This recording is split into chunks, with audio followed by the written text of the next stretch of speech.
পারস্য উপসাগরের প্রবেশদ্বার হুরমুজ প্রণালীতে মার্কিন নৌবাহিনীর ৩টি শক্তিশালী গাইডেড মিসাইল ডেস্ট্রয়ারের উপর একযোগে হামলা চালিয়েছে ইরান। তবে ড্রোন, দ্রুতগামী বোট ও ক্ষেপণাস্ত্রের সমন্বয়ে চালানো এই ত্রিমুখী হামলা সফলভাবে রুখে দিয়েছে যুক্তরাষ্ট্র। মার্কিন সেন্ট্রাল কমান্ড ও প্রেসিডেন্ট ডোনাল্ড ট্রাম্প পৃথক বিবৃতিতে এই তথ্য নিশ্চিত করেছেন।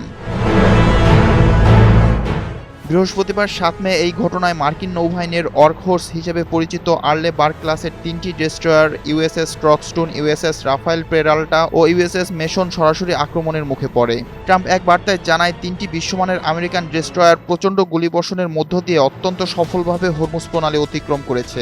আমাদের জাহাজগুলোর কোনো ক্ষতি হয়নি, তবে আক্রমণকারী ইরানি বাহিনীর ব্যাপক ক্ষয়ক্ষতি হয়েছে। মার্কিন ডেস্ট্রয়ারগুলো তাদের অত্যাধুনিক প্রতিরক্ষা ব্যবস্থার মাধ্যমে আক্রমণ প্রতিহত করে। এই জাহাজগুলোতে ব্যালিস্টিক ও ক্রুজ মিসাইল ধ্বংস করতে সক্ষম কয়েক মিলিয়ন ডলার মূল্যের স্ট্যান্ডার্ড মিসাইল ও স্বল্প পাল্লার সি-স্প্যারো মিসাইল সিস্টেম রয়েছে। এছাড়া শেষ মুহূর্তে রক্ষাকবচ হিসেবে রয়েছে রাডার নিয়ন্ত্রিত ২০ মিলিমিটার গ্যাটলিং গান, যা প্রতি মিনিটে ৪,৫০০ গুলি ছুটতে পারে। ইরানি ফার্স্ট অ্যাটাক বোটগুলোকে মোকাবিলায় জাহাজগুলোর সামনের অংশে থাকা ৫ ইঞ্চির ১২৭ মিলিমিটার কামান ব্যবহার করা হয়েছে বলে ধারণা করা হচ্ছে।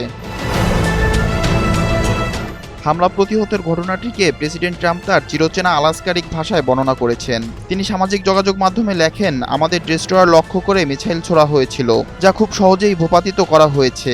একইভাবে ড্রোনগুলো এসে আকাশে পুড়ে ছাই হয়ে গিয়েছে। সেগুলো সমুদ্রের বুকে এমনভাবে ঝরে পড়ছিল যেন কোনো প্রজাপতি তার কবরে আছড়ে পড়ছে।